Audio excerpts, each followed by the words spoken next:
Hello, beautiful soul. Welcome back to my channel, Show the Magic Wands. आज गोटे new topic नेकी मु पुणी आपण मन पाखु आसीगली चलतु देखा आपणकर स्पेसिफिक पर्सन कौन तांको माइंड रे चली कौन से आपण को मैरिज करेंगे थंबनेल रे देखि आपण समस्त तो जानी सारी आज टॉपिक कौन अच्छी तेबे डेरी न करी माँ काली को ध्यान करी आज रीडिंग टा हम समस्ते स्टार्ट करदबा स्पेसिफिक पर्सन को जदि निज लाइफ रे अट्राक्ट करने चाहूँगी मुझे आपन को किसी रेमेडी भी कहबी लास्ट आपण माने स्किप करें वीडियो को।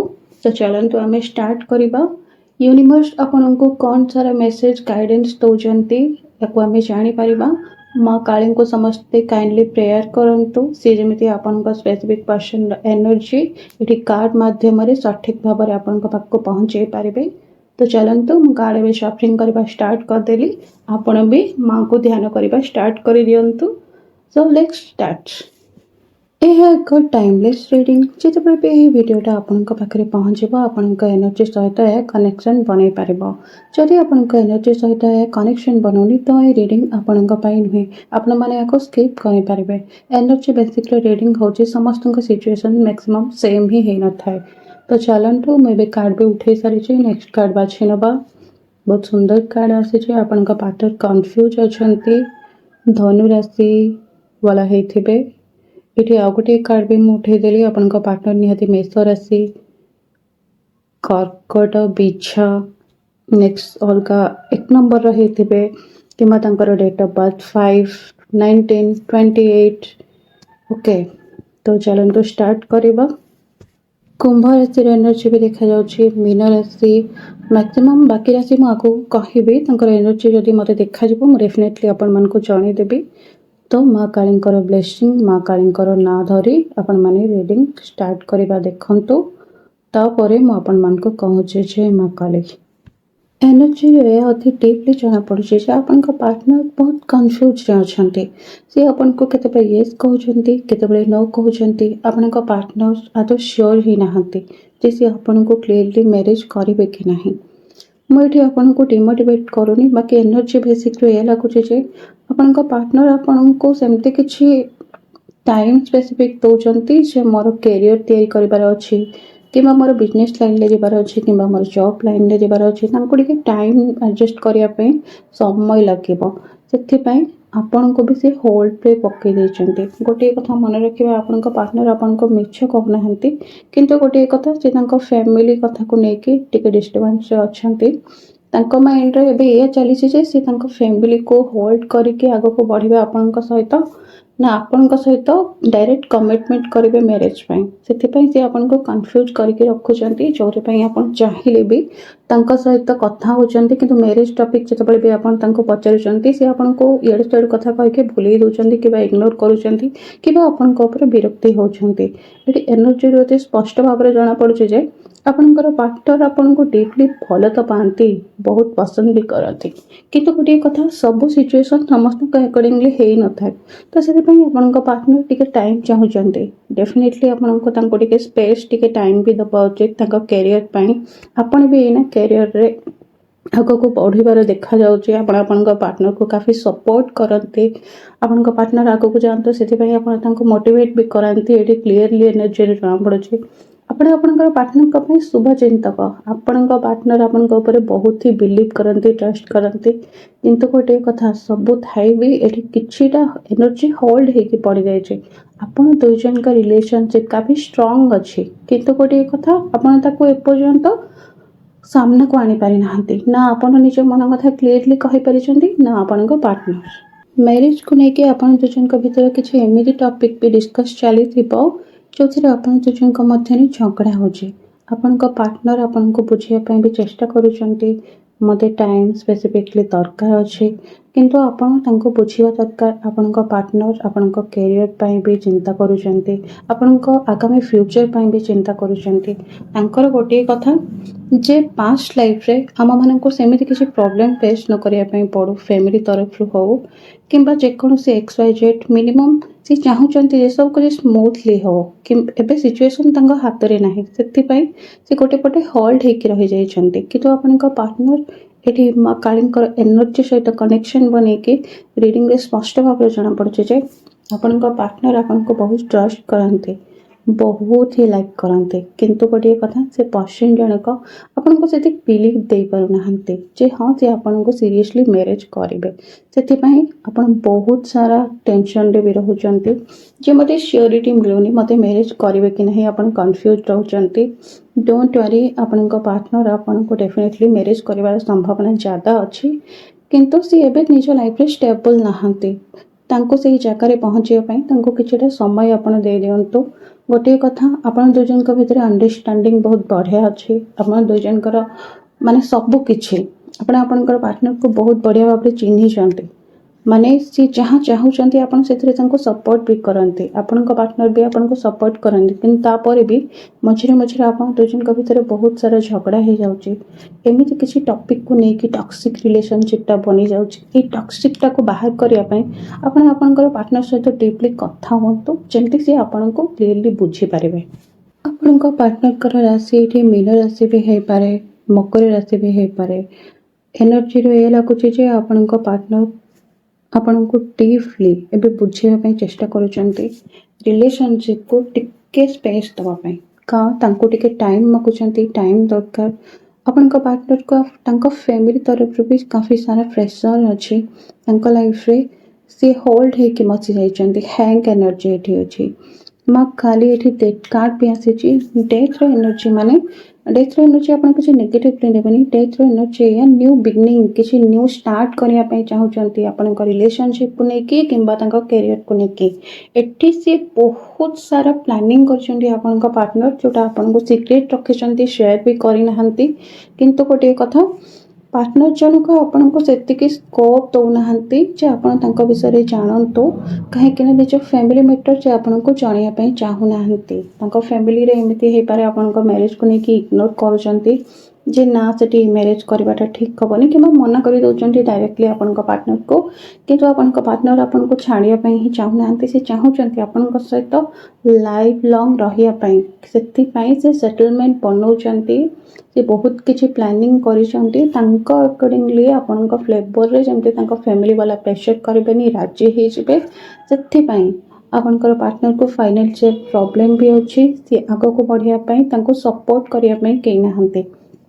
ଆପଣ ଆପଣଙ୍କ ପାର୍ଟନରକୁ ସପୋର୍ଟ କରୁଛନ୍ତି ସତ, କିନ୍ତୁ ଡିପଲି ଆପଣଙ୍କ ପାର୍ଟନର ନିଜ ମନର କଥା ଆପଣଙ୍କୁ ସେୟାର ହିଁ ଏପର୍ଯ୍ୟନ୍ତ କରିନାହାନ୍ତି ଯେ ତାଙ୍କର କ'ଣ ପ୍ରୋବ୍ଲେମ୍ ଅଛି, ତାଙ୍କର କ'ଣ କଣ୍ଡିସନ୍ ଏଇନା ଅଛି, ଯେଉଁଥିପାଇଁ ଆପଣ କନଫ୍ୟୁଜ୍ ହେଇଯାଉଛନ୍ତି। ଆପଣ ବି ଟିକେ ନେଗେଟିଭିଟି ଭାବୁଛନ୍ତି ଯେ ଆପଣଙ୍କ ପାର୍ଟନର ଆପଣଙ୍କ ସହିତ ଯଦି କଥା ହେଉନାହାନ୍ତି, ଆପଣ ଭାବୁଛନ୍ତି ସେ ଅନ୍ୟ କାହା ସହିତ କଥା ହେଉଥିବେ, କିମ୍ବା ଆପଣ ଏହା ଭାବୁଛନ୍ତି ଯେ ସେ ଅଲଗା ଲାଇନ୍କୁ ପଳେଇଲେଣି, ସେ ତାଙ୍କ ଫ୍ୟାମିଲି କଥା ଶୁଣୁଛନ୍ତି। ସେମିତି ଆଦୌ ନାହିଁ। ଆପଣଙ୍କ ପାର୍ଟନର ଜଣକ ଡିପଲି ଆପଣଙ୍କୁ ମ୍ୟାରେଜ୍ କରିବେ, ଏଠି ଏନର୍ଜିରୁ ଜଣାପଡ଼ୁଛି। କିନ୍ତୁ ଗୋଟିଏ କଥା, କନଫ୍ୟୁଜ୍ ବନାଉଛନ୍ତି, କାରଣ ଆପଣଙ୍କ ପାର୍ଟନର ନିଜେ ସିଓର ନାହାନ୍ତି। ତାଙ୍କ ଫ୍ୟାମିଲି କଥାକୁ ସେ ବେଳେ କାନ ଦେଇ ଶୁଣୁଛନ୍ତି, ବେଳେ ଆପଣଙ୍କ କଥା ଶୁଣୁଛନ୍ତି, ଯେଉଁଥିପାଇଁ ସେ ଦ୍ୱନ୍ଦ୍ୱରେ ପଡ଼ିଯାଉଛନ୍ତି। ଗୋଟେ ମଣିଷକୁ ଯେତେବେଳେ ଇଜିଲି ପ୍ରେସର୍ ମିଳେ, ଦିମାଗରେ ज़्यादा ପ୍ରେସର୍ ଦିଆ ହୁଏ, ସେତେବେଳେ ସେ କ'ଣ କରିବ? ଆପଣଙ୍କ ସୋଚ୍ ଆପଣଙ୍କ ପାର୍ଟନରଙ୍କ ସୋଚ୍ କାଫି ସିମିଲାର ଏଠି ଅଛି। ଆପଣଙ୍କ ପାର୍ଟନର ଆପଣଙ୍କୁ ଯେମିତି ବୁଝନ୍ତି, ଆପଣ ବି ଆପଣଙ୍କ ପାର୍ଟନରକୁ ଠିକ୍ ସେମିତି ବୁଝନ୍ତି। କିନ୍ତୁ ଏଠି ଟକ୍ସିକ୍ ରିଲେସନସିପ୍ଟା ଏଇଥିପାଇଁ ବନୁଛି କାହିଁକିନା ଆପଣଙ୍କ ପାର୍ଟନର କ୍ଲିୟରଲି ତାଙ୍କ ଫ୍ୟାମିଲି ବିଷୟରେ ଆପଣଙ୍କୁ କିଛି ଜଣେଇ ନାହାନ୍ତି। ତାଙ୍କର କ'ଣ ମ୍ୟାକ୍ସିମମ୍ ପ୍ରୋବ୍ଲେମ୍ ରହିଛି ସେ ବିଷୟରେ ଆପଣଙ୍କୁ ଜଣାଉନାହାନ୍ତି, ଯେଉଁଟାକି ଆପଣ କ୍ୱେଶ୍ଚନ୍ କଲେ ମ୍ୟାରେଜ୍ ପାଇଁ ଆପଣଙ୍କ ପାର୍ଟନର ଇରିଟେଟ୍ ହେଉଛନ୍ତି। ଆପଣ ବି ସେଥିରେ କନଫ୍ୟୁଜ୍ ରହିଯାଉଛନ୍ତି ଯେ ଇଏ ମୋତେ ଧୋକା ଦେଉଛି କିମ୍ବା ଇଏ ମୋତେ ମ୍ୟାରେଜ୍ କରିବେନି, ଏମିତି କିଛି କନଫ୍ୟୁଜ୍ ଏଠି ଦେଖାହେଉଛି। ବହୁତ ସାରା କମ୍ପ୍ଲିକେସନ୍ ଏନର୍ଜି ଅଛି। ଗୋଟେ କଥା ଆପଣ ମନେ ରଖନ୍ତୁ, ଆପଣଙ୍କ ପାର୍ଟନର ଟିକେ ସ୍ପେସ୍ ଚାହୁଁଛନ୍ତି। ଆପଣ ଦୁଇ ଜଣଙ୍କର ବଣ୍ଡିଂ କାଫି ଷ୍ଟ୍ରଙ୍ଗ, ଆଉ ବହୁତ ଦିନର ରିଲେସନସିପ୍ ଆପଣ ଦୁଇ ଜଣଙ୍କର। ଗୋଟିଏ କଥା ହେଲା, ଏନର୍ଜିରୁ ଏ ବି ଆସୁଛି ଯେ ବହୁତ ସାରା ଲୋକ ଏଠି ଥିବେ ଯେଉଁମାନେ ଏବେ ଏମିତି ହେଇଗଲେଣି ଯେ ତାଙ୍କ ଭିତରେ ନୋ କଣ୍ଟାକ୍ଟ ସିଚୁଏସନ୍, ଏଇ ମ୍ୟାରେଜ୍ ମ୍ୟାଟରକୁ ନେଇକି ନୋ କଣ୍ଟାକ୍ଟ ସିଚୁଏସନ୍ ବି ହେଇଯାଇଛି। କିନ୍ତୁ ଗୋଟିଏ କଥା, ଆପଣଙ୍କ ପାର୍ଟନର ଜଣକ ବେବଫାଇ କରୁନାହାନ୍ତି, ଯେ ଆପଣଙ୍କୁ ଡିପଲି ଟିକେ ଟାଇମ୍ ମାଗୁଛନ୍ତି। ବାସ୍ ସେତିକି ହିଁ ତାଙ୍କର ଏନର୍ଜିଟା ହୋଲ୍ଡ ହେଇକି ପଡ଼ିଛି। ତାଙ୍କୁ ଟିକେ ସ୍ପେସିଫିକଲି ଟାଇମ୍ ଯଦି ଆପଣ ଦେବେ, ଆପଣଙ୍କ ପାର୍ଟନର ଜଣକ ଆପଣଙ୍କ ହାତ ନିଶ୍ଚିତ ଧରିବେ। ଗୋଟିଏ କଥା, ଏନର୍ଜି ଏଇଆ ବି ଜଣାପଡ଼ୁଛି ଯେ ଆପଣଙ୍କ ପାର୍ଟନର ଆପଣଙ୍କୁ ଡିପଲି ବହୁତ ସାରା ମିଛ କହିଛନ୍ତି, ଯେଉଁଟା ଆପଣ ଜାଣିପାରିଛନ୍ତି ପରବର୍ତ୍ତୀ ମୁହୂର୍ତ୍ତରେ, ଯେଉଁଥିପାଇଁ ଆପଣ ତାଙ୍କ ଉପରେ ନେକ୍ସଟ ଟାଇମ୍ ବିଲିଭ୍ କରିପାରୁନାହାନ୍ତି। କିନ୍ତୁ ଗୋଟିଏ କଥା, ସିଏ ଆପଣଙ୍କୁ ମିଛ ଏଇଥିପାଇଁ କହିନାହାନ୍ତି ଯେ ତାଙ୍କ ଲାଇଫରେ ସେମିତି କିଛି ପ୍ରୋବ୍ଲେମ୍ ଥିଲା ଯେଉଁଟା ସିଏ ଚାହୁଁନଥିଲେ ଆପଣ ଜାଣନ୍ତୁ, ସେଥିପାଇଁ ସିଏ ଆପଣଙ୍କୁ ସେମିତି କିଛି ହୋଲ୍ଡରେ ରଖିଥିଲେ, ସେମିତି ମିଛ କହିଥିଲେ। କିନ୍ତୁ ଗୋଟିଏ କଥା, ଆପଣଙ୍କ ରିଲେସନସିପ୍ରେ ତାର କିଛି ଫରକ ହିଁ ପଡ଼େନି। ଥାର୍ଡ଼ ପାର୍ଟି ସିଚୁଏସନ୍ରେ ଆପଣଙ୍କ ରିଲେସନସିପ୍ ଟିକେ ଗଡ଼ବଡ଼ ଅଛି, କିନ୍ତୁ ତାପରେ ବି ଆପଣଙ୍କ ପାର୍ଟନର ଠିକ୍ ଅଛନ୍ତି। ଗୋଟିଏ କଥା ମନେ ରଖନ୍ତୁ, ଆପଣ ଏବଂ ଆପଣଙ୍କ ପାର୍ଟନର ଦୁଇଜଣ କାଫି ଇମୋସନ୍ ବ୍ୟକ୍ତି, ମାନେ ବହୁତ ହିଁ ଇମୋସନାଲ୍। ଆପଣ ଦୁଇଜଣ ନିଜ ମନର କଥା ଏତେ ବାହାରେ ପ୍ରକାଶ କରନ୍ତିନି, କିନ୍ତୁ ଗୋଟିଏ କଥା, ଆପଣଙ୍କ ରିଲେସନସିପ୍କୁ ନେଇକି ଆପଣମାନେ ବହୁତ ଆଡ଼େ ପ୍ରକାଶ କରିଦେଇଛନ୍ତି। ଆପଣ ନିଜର ପର୍ସନାଲ୍ ଟପିକ୍କୁ ବହୁତ ଜଣଙ୍କୁ ସେୟାର କରିଦେଇଛନ୍ତି, ଯେଉଁଥିପାଇଁ ଗୋଟେ ନାହିଁ ବ୍ଲାକ୍ ମ୍ୟାଜିକ୍, ନଜର ଏମିତି ଥାଏ ନା, ବହୁତ ଭଲ ଭଲ ରିଲେସନସିପ୍ ଭାଙ୍ଗିଯାଏ, ବହୁତ ଜଣଙ୍କର ବ୍ୟାଡ୍ ନଜର ତା ଉପରେ ପଡ଼ିଯାଏ। ଗୋଟିଏ କଥା, ନିଜର ରିଲେସନସିପ୍କୁ ଆପଣ ଯେତେ ସିକ୍ରେଟ୍ ରଖିବେ ଆପଣଙ୍କ ପାଇଁ ସେତେ ଭଲ, କାହିଁକି ନା ଏଠି ଏନର୍ଜିରୁ ହୋଲ୍ଡ ଜଣାପଡ଼ୁଛି କିଛି ବ୍ଲାକ୍ ମ୍ୟାଜିକ୍ ମାନେ ଏ ନୁହେଁ ତନ୍ତ୍ର ମନ୍ତ୍ର, କିଛି ଖରାପ ଏନର୍ଜି ଇନ୍ ଦ ସେନ୍ସ ଯେମିତିକି ଖରାପ ଦୃଷ୍ଟି, ଖରାପ ନଜର ହେଲା। ତ ଆପଣଙ୍କ ପାର୍ଟନର ଜଣକ ଏଠି ସବୁକିଛି ଆପଣ ଦୁଇଜଣଙ୍କ ଭିତରେ ବହୁତ ଥିଲା, କିନ୍ତୁ ଯେମିତି ଆପଣ ଆପଣଙ୍କ ଫ୍ରେଣ୍ଡ ସର୍କଲରେ କିମ୍ବା କାହାକୁ ଏମିତି କହିଦେଲେ, ଏମିତି ତାଙ୍କ ମାଇଣ୍ଡରେ ଆସିଯାଇଥିବ, ୱାଓ ଏ ଦୁଇ ଜଣଙ୍କ ଯୋଡ଼ି, ଏ ଦୁଇ ଜଣଙ୍କ ବଣ୍ଡିଙ୍ଗ ବହୁତ ଭଲ, ସେଇଠି ନଜରଟା ଗୋଟେ ଖରାପ ଲାଗିଯାଏ ହେଲା।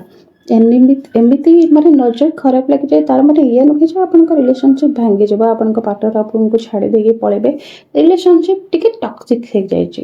ଆପଣଙ୍କ ପାର୍ଟନର 5 ଜଣଙ୍କ ପାଖରୁ ଗୋଟେ କଥା ଶୁଣିଲେ ଆପଣଙ୍କ ବିଷୟରେ, ଆପଣ ବି ନିଜ ପାର୍ଟନର ବିଷୟରେ ଶୁଣିଲେ, ଅନ୍ୟ ଆଡ଼ୁ ବାହାରୁ କିଛି ଏମିତିଆ କିଛି କଥା ଆପଣଙ୍କ ଭିତରେ ଉଠିଛି, ଯେଉଁଥିପାଇଁ ଆପଣ ଦୁଇଜଣଙ୍କ ଭିତରେ ଟିକେ ଅଣ୍ଡରଷ୍ଟାଣ୍ଡିଂ ଠିକ୍ ନାହିଁ। କିନ୍ତୁ ଏସବୁ କମନ୍ କଥା, ତାପରେ ବି ଆପଣଙ୍କ ପାର୍ଟନର ଆପଣଙ୍କୁ ବହୁତ ହିଁ ପସନ୍ଦ କରନ୍ତି। ମ୍ୟାରେଜ୍ କରିବାର ଏନର୍ଜି ତ ଏଠି ଜଣାପଡ଼ୁଛି।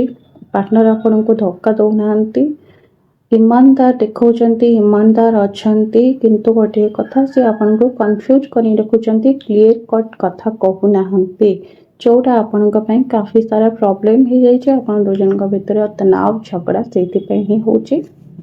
ଡୋଣ୍ଟ ୱେରି, ଆପଣ ପଜିଟିଭ୍ ରୁହନ୍ତୁ, ପଜିଟିଭ୍ ଆଫର୍ମେସନ୍ ୟୁନିଭର୍ସକୁ ପଠାନ୍ତୁ, ନିଜର ପାର୍ଟନରଙ୍କ ଉପରେ ସମ୍ପୂର୍ଣ୍ଣ ରୂପେ ବିଲିଭ୍ କରନ୍ତୁ, ଭଗବାନଙ୍କୁ ପ୍ରେୟାର କରନ୍ତୁ। ଆଉ ଗୋଟିଏ କଥା, ମୁଁ ଆପଣଙ୍କୁ ଗୋଟେ ରେମେଡ଼ି କହିବା ପାଇଁ କହୁଥିଲି, ଯେଉଁଟା ମୁଁ ଏବେ କହିବି ନିହାତି। ଆପଣଙ୍କର ମ୍ୟାରେଜ୍ ଯେମିତି ଆପଣଙ୍କ ସ୍ପେସିଫିକ୍ ପାର୍ଟନରଙ୍କ ସହିତ ନିଶ୍ଚିତ ରୂପରେ ହେଇପାରିବ। ଯଦି ଆପଣ ଚାହୁଁଛନ୍ତି ଆପଣଙ୍କର ସ୍ପେସିଫିକ୍ ପାର୍ଟନରଙ୍କ ସହିତ ହିଁ ଆପଣଙ୍କର ମ୍ୟାରେଜ୍ ହେଉ, ତେବେ ମା କାଳୀଙ୍କର 9 ଶନିବାର ବ୍ରତ ଆପଣ ନିଶ୍ଚିତ ଟ୍ରାଏ କରନ୍ତୁ। ଏହା ବହୁତ ଭଲ ରେଜଲ୍ଟ ଦିଏ।